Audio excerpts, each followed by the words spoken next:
આગામી 24 કલાકમાં મધ્ય ગુજરાતના ભાગો, વડોદરાના કેટલાક ભાગો, આણંદના ભાગો, અમદાવાદના ભાગોમાં વરસાદ ઝાપટા પડવાની શક્યતા રહેશે.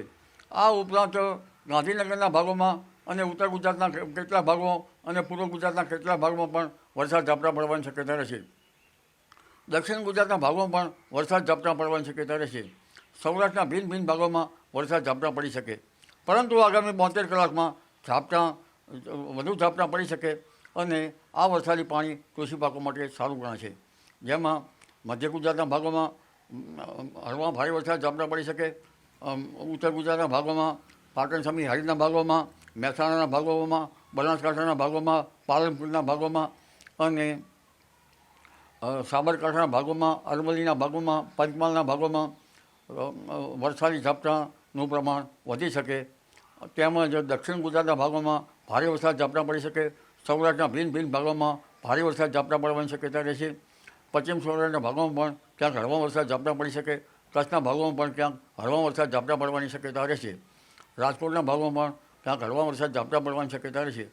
સૌરાષ્ટ્રના કેટલાક ભાગમાં ભારે વરસાદ ઝાપટા પણ પડી શકે. પણ ઉલ્લેખનીય છે કે મિઝો વેવ્સ અત્યારે સક્રિય નથી, જેના કારણે વરસાદ બરાબર થતો નથી. આ ઉપરાંત ઓસ્ટ્રેલિયાની આસપાસ એક ચક્રવાતી પરિભ્રમણ છે, જે પણ ભેજ ભારત તરફથી બંગાળ ઉપસાગરનો ભેજ ખેંચી જાય છે. આ ઉપરાંત પેસિફિક મહાસાગરમાં પણ કેટલીક સિસ્ટમો બની છે, જે ભેજ ભારત તરફથી બંગાળ ઉપસાગર તરફથી ભેજ ખેંચી જાય છે.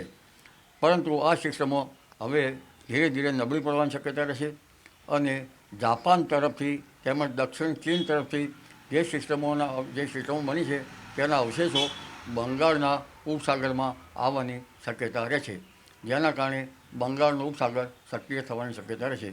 26 તારીખની આસપાસ બંગાળનું ઉપસાગર સક્રિય થઈ શકે અને પુનઃ આ માસના અંતથી સપ્ટેમ્બરની શરૂઆતમાં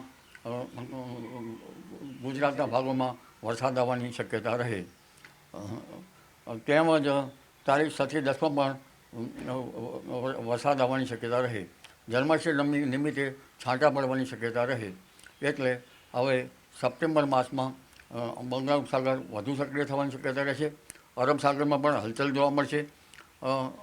તેમજ પર્યુષણ નિમિત્તે પણ વરસાદી ઝાપટા પડવાની શક્યતા રહેશે. ગણેશ ચતુર્થી નિમિત્તે પણ વરસાદ ઝાપટા પડવાની શક્યતા રહેશે. પરંતુ 12મી સપ્ટેમ્બર બાદ દરિયામાં એક પછી એક સિસ્ટમો બને અને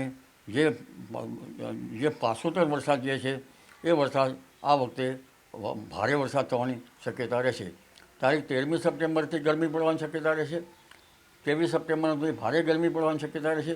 ગરમીના કારણે હવાના હળવા દબાણ ઊભા થવાની શક્યતા રહેશે, જેના કારણે અરબ સાગર પણ સક્રિય થવાની શક્યતા રહેશે.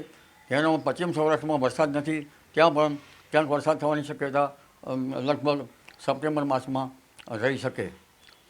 જો કે આ એક અનુમાન છે, પરંતુ હવે એક પછી એક સિસ્ટમો ઓગસ્ટના અંતમાં અને સપ્ટેમ્બરની શરૂઆતમાં સક્રિય થવાની શક્યતા રહેશે. બંગાળ ઉપસાગરમાં દક્ષિણાવર્તી સિસ્ટમો સક્રિય નથી, કારણ કે ભેજ બધો પેસિફિક મહાસાગરમાં ખેંચી જાય છે. પરંતુ તે ધીરે ધીરે આમાં પણ સિસ્ટમો સક્રિય થવાની શક્યતા રહેશે. ફળ જ્યોતિષની દ્રષ્ટિએ જોઈએ તો ગ્રહો જળદાયક નક્ષત્ર નાળીમાં છે, એટલે તારીખ 24 થી 30માં ગુજરાતના ભાગોમાં વરસાદ થવાની શક્યતા રહેશે. આ લગભગ તારીખ 24 થી 28 સુધીનું વરસાદી પાણી કૃષિ પાકો માટે સારું ગણાય છે. તારીખ 31માંથી પૂર્વ ફાલ્ગુન નક્ષત્રમાં સૂર્ય આવે છે, ત્યાંનું પાણી કૃષિ માટે સારું ગણાતું નથી. એટલે ખેડૂત ભાઈઓએ વરાપ થઈએ કૃષિ કાર્યો કરવા સારા રહે. કારણ કે પૂર્વ ફાલ્ગુની નક્ષત્ર અંગે કહેવાય છે તો જો વર્ષે પૂર્વા તો ખેડૂત બેસે ઝૂરવા. મઘામાં માખી અને પૂર્વામાં ડાંસ એટલે મચ્છરો પડવાની શક્યતા રહે છે. અને લગભગ વિષમ હવામાનની વિપરીત અસરના કારણે જનધનમાં સ્વાસ્થ્ય ઉપર માઠી અસર થવાની શક્યતા રહે છે. એ જનધને આરોગ્યની કાળજી રાખવી ઈષ્ટ રહે. સપ્ટેમ્બરમાં તો દરિયામાં સિસ્ટમો બંધ છે, ભારે પવન ફૂંકાશે તારીખ 27 સપ્ટેમ્બરમાંથી 5મી ઓક્ટોબર વચ્ચે કેટલાક ભાગમાં ગાજવી સાથે વરસાદ થવાની શક્યતા રહેશે. 5મી સપ્ટેમ્બરે દરિયામાં ભારે ફૂંકાશે. 10મી ઓક્ટોબરે પણ દરિયામાં પવન ફૂંકાવાની શક્યતા રહેશે અને હવાના હળવા દબાણ ઊભા થવાની શક્યતા રહેશે. 17મી ઓક્ટોબરે દરિયામાં પવન ફૂંકાવાની શક્યતા રહેશે.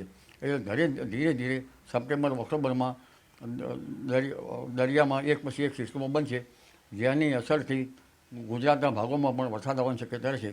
જો કે ચોમાસાની પીછેહટ સપ્ટેમ્બરની શરૂઆતમાં થવા છતાં પણ વરસાદ થવાની શક્યતા રહેશે. એટલે વરસાદ હજુ ગયો નથી, વરસાદ થશે.